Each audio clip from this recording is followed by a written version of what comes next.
Hello students, आज हम करेंगे वेक्टर एनालिसिस का लेसन 3। वेक्टर एनालिसिस का लेसन 3 हम करेंगे आज। वेक्टर एनालिसिस लेसन 3 और आज हमने पढ़ना है product of two vectors. Product of two vectors, तो प्रोडक्ट ऑफ टू वेक्टर्स आप आज करेंगे, मतलब दो वेक्टर्स को मल्टीप्लाई कैसे करते हैं। अर्थमेटिक के अंदर, अलजेब्रा के अंदर मल्टीप्लिकेशन आप x और y का अगर आप करते हो तो आप ऐसे भी लिख सकते हो या ऐसे भी लिख देते हैं आप, कोई फर्क नहीं पड़ता। आप डॉट भी लगा सकते हैं, आप क्रॉस भी लगा सकते हैं, रिजल्ट पे कोई अंतर नहीं आता, नो डिफरेंस। लेकिन वेक्टर के अंदर जब आप प्रोडक्ट करते हैं तो इन डॉट और क्रॉस का मतलब बदल जाता है। आपकी मर्जी नहीं होती, कहीं डॉट लगा दीजिए कहीं क्रॉस लगा दीजिए। वो इक्वेशन की डिमांड होती है कि आपको कहां डॉट लगाना है और कहां क्रॉस लगाना है। अब आप सोचोगे कि इक्वेशन की डिमांड कैसे हो सकती है। फिजिक्स के अंदर कुछ चीजों का प्रोडक्ट वेक्टर होता है और कुछ चीजों का प्रोडक्ट स्केलर होता है। दो एग्जांपल मैं लेता हूं, जैसे वर्क है। वर्क में दो वेक्टर्स हम लेते हैं, फोर्स और डिस्प्लेसमेंट, और इसको डॉट से मल्टीप्लाई करते हैं।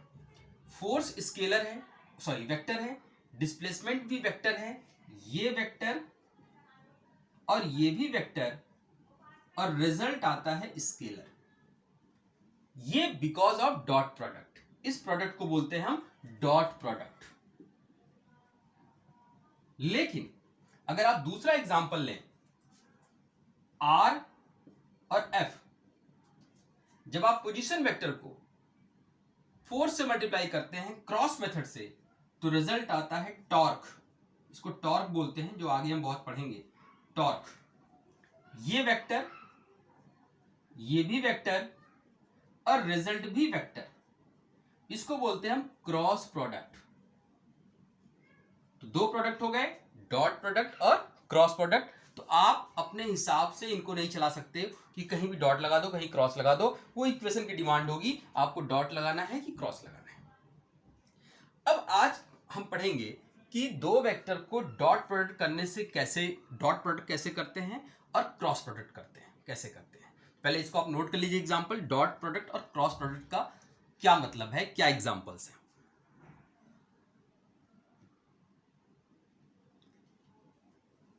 तो अब देखिए डॉट प्रोडक्ट, सबसे पहले हम स्टार्ट करते हैं। डॉट प्रोडक्ट, मान लो आपके पास दो वेक्टर हैं ए और बी और उनके बीच का एंगल है theta. There are two vectors A and B, angle between them is theta. तो if I am multiplying by dot method, dot method से आप मल्टीप्लाई करते हो तो इसका रिजल्ट आता है magnitude of A, magnitude of B and cos theta. इसको हम ऐसे भी लिख देते हैं, no problem, A B cos theta. ये पूरा का पूरा एक नंबर आएगा आपके पास। That means this one is a whole is a number and this is no scalar. तो dot product is also known as scalar product. इसको हम स्केलर प्रोडक्ट भी बोलते हैं। तो A dot B is equal to A B cos theta. ये simple तरीका है डॉट प्रोडक्ट करने का, ये फॉर्मूला है, इसको आपको याद रखना है। अब हम रेक्टेंगुलर यूनिट वेक्टर्स के डॉट प्रोडक्ट निकालते हैं, मतलब आई कैप, जे कैप और के कैप। हम सबको पता है कि आई कैप, जे कैप, के कैप क्या है, और ये यूनिट वेक्टर्स हैं और इनका मॉड जो है, इनका मैग्नीट्यूड वो 1 होता है। तो आइए एक एक करके समझने की कोशिश करते हैं। आई को अगर ए की जगह पे आई रखें और बी की जगह भी आई रखें, यानी आई को आई से ही डॉट प्रोडक्ट कर रहे हैं, तो आपको क्या मिलेगा, मॉड ऑफ आई। इस फॉर्मूले रखिए, ए की जगह पे आई, बी की जगह पे आई, तो आई आई, और किसी वेक्टर का उसी वेक्टर के साथ कितना एंगल बनेगा, 0 डिग्री। मॉड ऑफ आई कितना, 1, मॉड ऑफ आई 1, कॉस 0 की वैल्यू 1, तो आई डॉट आई कितना हो गया, 1। तो आई डॉट आई यानी सेम यूनिट वेक्टर का जो डॉट प्रोडक्ट होता है वो 1 होता है। इन द सेम मैनर अगर आप जे डॉट जे करते हो तो ये भी 1 आएगा और के डॉट के भी 1 आएगा। तो I dot I, J dot J, के डॉट के, इन सब का प्रोडक्ट जो होगा वो 1 आएगा। अब आप परपेंडिकुलर का मल्टीप्लिकेशन करके देखिए, अगर वेक्टर्स परपेंडिकुलर्स हैं आई एंड जे, तो आई डॉट जे कितना आएगा, मॉड आई मॉड जे कॉस 90, मॉड आई की वैल्यू 1, मॉड जे की वैल्यू 1 और कॉस 90, कॉस 90 जीरो होता है तो प्रोडक्ट हो गया जीरो, तो I dot J is zero, similarly J dot के इज जीरो, सिमिलरली के डॉट आई जीरो। तो रिजल्ट और कंक्लूजन क्या है आपका कि अगर यूनिट वेक्टर ही नहीं किसी भी दो वेक्टर में अगर आप मल्टीप्लाई करते हैं और वो जीरो आता है, इसका मतलब वो दोनों वेक्टर आपस में परपेंडिकुलर हैं, यानी इस तरह से वेक्टर हैं, वो दोनों एक दूसरे पे परपेंडिकुलर हैं। तो if the dot product is of two vectors is zero, that means they are perpendicular to each other. तो इस लेसन से आपने क्या सीखा कि यूनिट वेक्टर अगर सेम यूनिट वेक्टर का आपस में मल्टीप्लाई करेंगे तो 1 आएगा, परपेंडिकुलर मल्टीप्लाई करेंगे तो 0 आएगा। आइए छोटा सा इसके ऊपर न्यूमेरिकल करते हैं, फिर आगे बढ़ने की कोशिश करते हैं। चलिए एक न्यूमेरिकल लेते हैं। मान लीजिए आपके पास दो पॉइंट्स हैं ए और बी, ए और बी आपके पास दो पॉइंट्स हैं इन स्पेस। अब उसको आप कैसे मल्टीप्लाई करेंगे? अब देखो बच्चों, दो पॉइंट्स मैंने ले लिया ए एंड बी, कोऑर्डिनेट्स है a1 a2 a3, बी का कोऑर्डिनेट है b1 b2 b3। Position vectors क्या होंगे इसके? ओ ए बन जाएगा आपका a1 i cap, a2 j cap, a3 k cap, और ओ बी बन जाएगा b1 i cap, b2 j cap, b3 k cap. अब टास्क क्या है? टास्क ये है कि ओ ए को मल्टीप्लाई करो डॉट मेथड से, यानी कि ओ ए डॉट ओ बी। इस पोजीशन वेक्टर को इस दूसरे वाले पोजीशन वेक्टर में डॉट प्रोडक्ट से मल्टीप्लाई करना है। तो आप जैसे अलजेब्रा में करते हो, अरिथमेटिक में करते हो, सिंपली वैसे ही फर्स्ट नंबर को उठाइए और सबसे मल्टीप्लाई करिए, फिर सेकंड नंबर को उठाइए सबसे मल्टीप्लाई करिए, फिर तीसरे नंबर को उठाइए सबसे मल्टीप्लाई करिए। तो देखो शॉर्टकट में देखो आप, आई का आई में मल्टीप्लीकेशन कितना होता है? आई का आई में मल्टीप्लीकेशन 1, जे का जे में 1, के का के में 1, और बाकी किसी में करोगे तो 0 आएगा। तो आई का आई मल्टीप्लीकेशन हुआ तो 1 हो गया, मिला क्या आपको a1 b1। बाकी किसी मल्टीप्लाई करने की जरूरत भी नहीं है क्योंकि I dot J 0, I dot के 0। फिर आप a2 को उठाओ, जे है यहाँ पे, जे में आई का मल्टीप्लाई करोगे 0 आएगा, इसमें करोगे आप जे डॉट जे 1 हो जाएगा यानी a2 b2, तीसरे वाले में करोगे 0 हो जाएगा। फिर के को उठाएंगे आप, के को से मल्टीप्लाई करेंगे 0 0, यहां मल्टीप्लाई करोगे a3 b3। तो इस तरीके से हमने डॉट प्रोडक्ट कर दिया, दो वेक्टर का आपने डॉट प्रोडक्ट बड़ी आसानी के साथ कर दिया। लेकिन डॉट प्रोडक्ट का एक बड़ा फायदा ये भी है कि आप इन दोनों के बीच में एंगल कितना बन रहा है वो भी आप निकाल सकते हैं, इजिली आप कैलकुलेट कर सकते हैं कि दोनों के बीच में एंगल कितना है। तो चलिए एंगल निकालने की कोशिश करते हैं। ओ मॉडुलस ऑफ ओ ए, जिस वेक्टर को आप बोला गया कि आप उनके बीच का एंगल निकालो, तो एक तो पैरेललोग्राम लॉ ऑफ वेक्टर है ही, उसके अलावा ये भी है तरीका, आप दोनों वेक्टर का मॉडुलस निकाल लीजिए। तो मॉडुलस आप कैसे निकालते हैं? आई के कोफिशिएंट का स्क्वायर प्लस जे के कोफिशिएंट का स्क्वायर प्लस के की कोफिशिएंट का square, a1 square plus a2 square plus a3 square. उसी तरह से आप मॉडुलस ऑफ ओ बी निकाल लो, b1 square b2 square plus b3 square, O A O B निकल गया आपका। अब आप क्या करें, सिंपल जो फॉर्मूला है ए डॉट बी का, उस फॉर्मूले को लिख लीजिए। तो ओ ए डॉट ओ बी कितना होगा? Modulus of O A modulus of O B cos theta. तो कॉस थीटा कितना होगा बच्चों? कॉस थीटा हो गया, इसको डिवाइड कर देंगे आप, O A dot O B upon mod of O A mod of O B. अब O A dot O B कितना आया है? ये नंबर है आपका। तो कॉस थीटा हो गया a1 b1 a2 b2 a3 b3 divided by modulus of O A, modulus of O A की वैल्यू ये a1 square a2 square plus a3 square. उसी तरह से ओ बी की वैल्यू भी रख दीजिए आप, b1 square b2 square plus b3 square. तो इस फॉर्मूले की मदद से, इस कॉन्सेप्ट की मदद से आप दो वेक्टर के बीच का एंगल भी निकाल सकते हो। ये क्रॉस प्रोडक्ट की सबसे बड़ी खासियत है। अब दूसरा डॉट प्रोडक्ट से एक और बड़ा फायदा होता है, इससे हम प्रोजेक्शन ऑफ वेक्टर निकालते हैं। एक वेक्टर का दूसरे वेक्टर के ऊपर प्रोजेक्शन क्या है वो भी आप निकाल सकते हैं। पहले आप इसको नोट कर लें, फिर मैं बताता हूं आपको। अब देखिए, projection of one vector on other vector. आप मान लो suppose that you having two vectors A and B और एंगल दोनों के बीच में थीटा है। मुझे बोला गया कि भाई बी का प्रोजेक्शन ए पे निकालो। Find projection of be on vector A. ठीक है, अब देखो बच्चों, बी का कंपोनेंट इस एक्सिस पे कितना होगा? पिछली क्लास में मैंने बताया था, किसी तरह का रिजोल्यूशन बताया था जिसके साथ थीटा बनता है वो कॉस होता है। तो बी का प्रोजेक्शन इस एक्सिस के साथ यानी ए के साथ हो जाएगा बी कॉस थीटा, यानी इसका कंपोनेंट का मतलब ये वाला पोर्शन, बी का कंपोनेंट हो जाएगा बी कॉस थीटा। तो ये हो गया बी कॉस थीटा कंपोनेंट हो गया, यानी इसकी वैल्यू इस एक्सिस पे इतनी आएगी बी कॉस थीटा। और डायरेक्शन ए वाली यानी ए का जो डायरेक्शन है, तो डायरेक्शन को हम लिखते हैं ए कैप से। फर्स्ट लेक्चर बताया था मैंने आपको।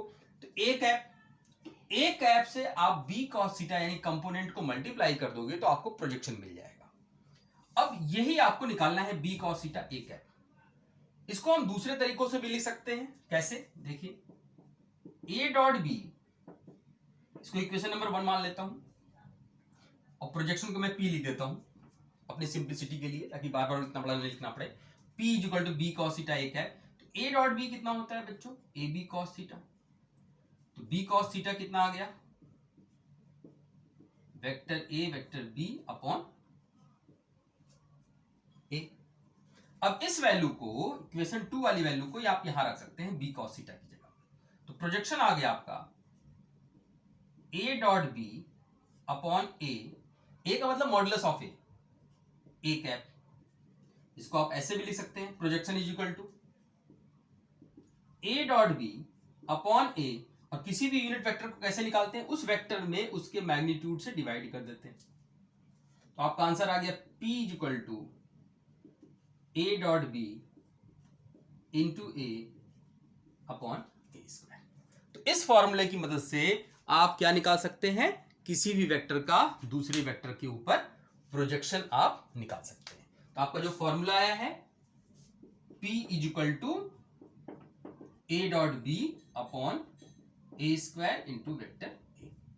तो by using this method you can find the projection of one vector on another vector. तो ये एक तरीका है प्रोजेक्शन ऑफ वेक्टर निकालने का।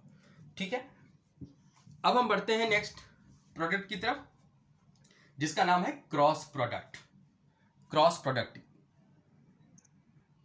अब देखिए, क्रॉस प्रोडक्ट, दो वेक्टर का क्रॉस प्रोडक्ट, यानी दो वेक्टर्स आपके पास है ए और बी, उनके बीच का एंगल है थीटा। तो ए क्रॉस बी कितने के बराबर होगा? Modulus of A modulus of B sine theta, cos theta की बजाय साइन थीटा आ गया, एंड एन कैप। बहुत इंपॉर्टेंट टर्म है एन कैप, यानी आप इसको ऐसे भी लिख सकते हो आप, A cross B is equal to A B sine theta N cap. And N cap क्या है? N cap unit vector perpendicular on A and B, यानी जो एन कैप है एक ऐसा वेक्टर है जो सिर्फ डायरेक्शन बताएगा और उसकी जो डायरेक्शन होगी वो ए और बी दोनों पर परपेंडिकुलर होगी। अब आप देखो ए और बी कहां बने हुए हैं? बोर्ड पर बने हुए हैं। तो एन कैप ये हो सकता है या इसके पीछे हो सकता है, आउटवर्ड हो सकता है या इनवर्ड हो सकता है, दो डायरेक्शन हो सकती है। क्योंकि ये बोर्ड पर बने हुए हैं तो बोर्ड के परपेंडिकुलर या तो ये होगा या तो बोर्ड के पीछे होगा। तो एन कैप की डायरेक्शन निकालने के लिए एक बहुत आसान तरीका है right hand palm rule. Right hand palm rule, ये सबसे आसान तरीका होता है राइट हैंड पाम रूल से। आपने क्या करना है कि अपने राइट हैंड को स्ट्रेच कर लेना है, थंब को रखना है फर्स्ट वेक्टर की डायरेक्शन में। फर्स्ट का मतलब ये वाला वेक्टर ए, जहां से स्टार्ट कर रहे हो मल्टीप्लिकेशन। तो फर्स्ट वेक्टर की डायरेक्शन में आपने रख लिया अंगूठे को, थंब को, और बाकी बचे हुए फिंगर्स को सेकंड वेक्टर की डायरेक्शन में। तो ए और बी, तो आपका जो पाम है, इसको पाम बोलते हैं, तो पाम का जो परपेंडिकुलर होगा that means this one, this is the direction of N cap. तो ये ए हो गया, ये बी हो गया, तो this is the N cap. तो एन कैप किधर हो गया? आउटवर्ड। फिजिक्स में डॉट लगाने का मतलब हो जाता है आउटवर्ड। अगर आपने क्रॉस लगा दिया तो इसका मतलब होता है इनवर्ड, ये होता है इनवर्ड। और डॉट लगा दिया तो इसका मतलब हो गया आउटवर्ड। तो इसका मतलब एन कैप यानी कि जो परपेंडिकुलर वेक्टर होगा वो आउटवर्ड होगा। लेकिन सपोज करो कि अगर ये बी क्रॉस ए होता, यानी अगर आपको बी क्रॉस ए की डायरेक्शन निकालनी होती तो आप क्या करते? थंब को रखते बी की तरफ, क्योंकि बी पहला वेक्टर है। अब यह इनवर्ड हो गया अगर आप बी क्रॉस ए, इसका मतलब ए क्रॉस बी और बी क्रॉस ए सेम नहीं है, ये दोनों अपोजिट है। तो बी क्रॉस ए ये अपोजिट होता है ए क्रॉस बी के, याद रखना इस चीज को। और ये ऐसा इसलिए होता है क्योंकि यूनिट वेक्टर की डायरेक्शन चेंज हो जाती है। बहरहाल, तो A cross B is equal to A B sine theta N cap, और ये पूरा वेक्टर क्वांटिटी है, it is a vector quantity. Vector फॉर्मूले में यही फॉर्मूला आपको इंप्लीमेंट करना है, ठीक है। अब आते हैं कि क्रॉस प्रोडक्ट, जैसे आपने डॉट प्रोडक्ट सीखा कि आई डॉट आई क्या होता है, जे डॉट आई क्या होता है, वैसे इसमें भी समझने की कोशिश करते हैं। अब देखो बच्चों, ए और बी, पहले आई डॉट आई क्रॉस आई देखते हैं। ए की जगह पे आई रखा, बी की जगह पे आई रखा, तो ये हो गया मॉड ऑफ आई, मॉड लगा देता हूं समझने के लिए, mod of I, mod of I, और आई का आई के साथ एंगल 0 डिग्री एन कैप। आप सबको पता है साइन 0 डिग्री की वैल्यू 0 होती है, तो आंसर आ गया 0, यानी आई क्रॉस आई की वैल्यू 0। सिमिलरली जे क्रॉस जे भी होगा 0 और के क्रॉस के भी होगा 0। इसका मतलब what is the meaning of it, कि अगर दो वेक्टर्स आपके पास हैं ए और बी, और दोनों एक दूसरे के पैरेलल हैं, एक ही डायरेक्शन में हैं, तो उनका क्रॉस प्रोडक्ट 0 होगा। तो जैसे पहले पढ़ा हमने कि दो वेक्टर्स अगर एक दूसरे के ऊपर परपेंडिकुलर हैं, परपेंडिकुलर, तो उनका डॉट प्रोडक्ट 0 होता है। लेकिन अगर दो वेक्टर एक दूसरे के पैरेलल हैं तो उनका क्रॉस प्रोडक्ट 0 होता है। ये बहुत इंपॉर्टेंट रूल है। अब आई का जे में मल्टीप्लीकेशन करते हैं और देखते हैं क्या होता है। I cross J is equal to what? Mod of I mod of J sine 90, I J sine 90, क्योंकि आई और जे के बीच में एंगल है साइन 90। और फर्स्ट वेक्टर कौन सा है? Right hand palm rule. First vector की तरफ अंगूठा, थंब, फिंगर आउटवर्ड, पाम बाहर की तरफ आ रहा है, तो बाहर की तरफ कौन सा है? के कैप, तो यहां पे आ गया इनटू के कैप। तो इसका मतलब आई क्रॉस जे बराबर हो गया K, I cross J is equal to K. अब दूसरा देखो, जे में के का मल्टीप्लीकेशन करना है आपको, जे क्रॉस के, तो मॉड जे मॉड के साइन 90, और डायरेक्शन जे देखो इधर, जे ऊपर की तरफ है, के बाहर की तरफ, तो फिंगर इधर की तरफ, पाम इधर की तरफ जा रहा है, तो जे क्रॉस के कितना बन गया? आई कैप। तो जे क्रॉस के आई कैप, ठीक है। इसी तरीके से आप सारे को मल्टीप्लाई कर सकते हैं। तो आपके लिए एक बहुत आसान सा तरीका है, ये एक सर्कल याद रखो, आई जे के, आई का जे में मल्टीप्लीकेशन करोगे के आएगा, यानी I cross J is equal to K का आई में मल्टीप्लीकेशन करोगे जे आएगा, जे का के में मल्टीप्लीकेशन करोगे आई आएगा। यानी अगर आप क्लॉकवाइज मल्टीप्लीकेशन करोगे तो नेक्स्ट वाला आ जाएगा, पहले दोनों को मल्टीप्लाई किया नेक्स्ट वाला। लेकिन अगर आप उल्टा घूम जाओगे, इसको के क्रॉस जे कर दोगे अगर आप, तो ये माइनस आई हो जाएगा। के क्रॉस जे का मतलब माइनस आई, आई क्रॉस के का मतलब माइनस जे। तो रिवर्स अगर आप चलेंगे तो नेगेटिव, और इसी क्लॉकवाइज चलेंगे तो आपको पॉजिटिव। तो इस मेथड से आप दो वेक्टर्स का क्रॉस प्रोडक्ट आसानी से निकाल सकते हैं, ठीक है। अब आइए, इसका एक क्रॉस प्रोडक्ट निकालने का एक तरीका और है, वो हम समझ लेते हैं, जिसको बोलते हैं हम डिटर्मिनेंट मेथड। डिटर्मिनेंट मेथड से आप क्रॉस प्रोडक्ट दो वेक्टर्स का बहुत आसानी के साथ निकाल सकते हैं। चलिए देखते हैं उस क्वेश्चन को कैसे कर सकते हैं हम। अब देखो बच्चों, आपके पास दो वेक्टर्स हैं, ए 2i + 3j - 4k, b i + 4j + 5k, इनको क्रॉस प्रोडक्ट करना है। एक तरीका तो वही है जो मैंने आपको बताया कि i में i का मल्टीप्लिकेशन करेंगे 0 आएगा, फिर i का j में करेंगे k आएगा, फिर i का k में करेंगे -j आएगा। वो तरीका तो है ही, मैनुअल तरीका है। और एक शॉर्टकट मेथड है, उसको आप समझ लीजिए। इसको मेथड बोलते हैं डिटर्मिनेंट मेथड।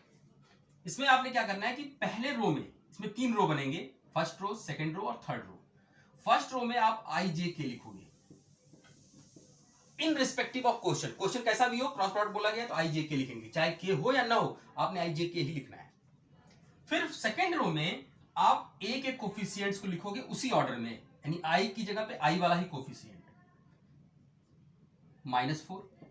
फिर थर्ड रो में बी के कोफिशिएंट्स को आप लिखोगे। ऑर्डर चेंज नहीं करना, याद रखना। हो सकता है कि आगे पीछे लिखा हो क्वेश्चन में, लेकिन आपको उसी ऑर्डर में लिखना है, यानी आई के नीचे आई वाला, जे के नीचे जे वाला और के नीचे के वाला। अब सॉल्व करने का तरीका देखो, बहुत आसान तरीका है बच्चों। मुझे आई के बारे में पता करना है। आपने आई के नीचे वाले कॉलम को ढक लेना है और क्रॉस मल्टीप्लीकेशन करना है ऐसे। पहले ऊपर से नीचे आएंगे, फिर नीचे से ऊपर जाएंगे, पहले ऊपर से नीचे। तो 5 इंटू 3 15, फिर आप माइनस लगाएंगे, माइनस लगाना है आपको। फिर 4 इंटू -4 -16। दोबारा देखिए, फर्स्ट आई निकालना है, उसके कॉलम को हाइड कर लिया, 5 इंटू 3 यानी कि 15, फिर माइनस साइन लगाया, ये लगाना ही आपको है। फिर 4 इंटू -4 16। फिर आपने जे लगाना है, जे लिखना है, लेकिन जे के पहले आप माइनस लिखोगे, हमेशा लिखना है जे के पहले माइनस। अब आप जे को ढक लेंगे, जे के नीचे वाले कॉलम को ढक लेंगे आप। अब 2 इंटू 5 कितना हो गया 10, यहां 10 लिख देंगे आप। फिर माइनस लगाएंगे आप, लगाना ही है आपको। फिर -4 इंटू 1 -4। फिर आप के लिखोगे और के के नीचे को हाइड कर लोगे, के कॉलम को हाइड कर लोगे। 4 इंटू 2 8 एंड 3 इंटू 1 3। ओके, अब आप इसको सॉल्व कर लीजिए। तो ये हो गया माइनस माइनस प्लस 31 आई कैप, और ये हो गया -14 जे कैप, और ये हो गया +5 के कैप। तो इस मेथड से आप आसानी के साथ क्रॉस प्रोडक्ट निकाल सकते हैं। Okay, thank you. Next lecture में हम और क्रॉस प्रोडक्ट, डॉट प्रोडक्ट की और प्रॉपर्टीज के बारे में हम समझेंगे। Thank you.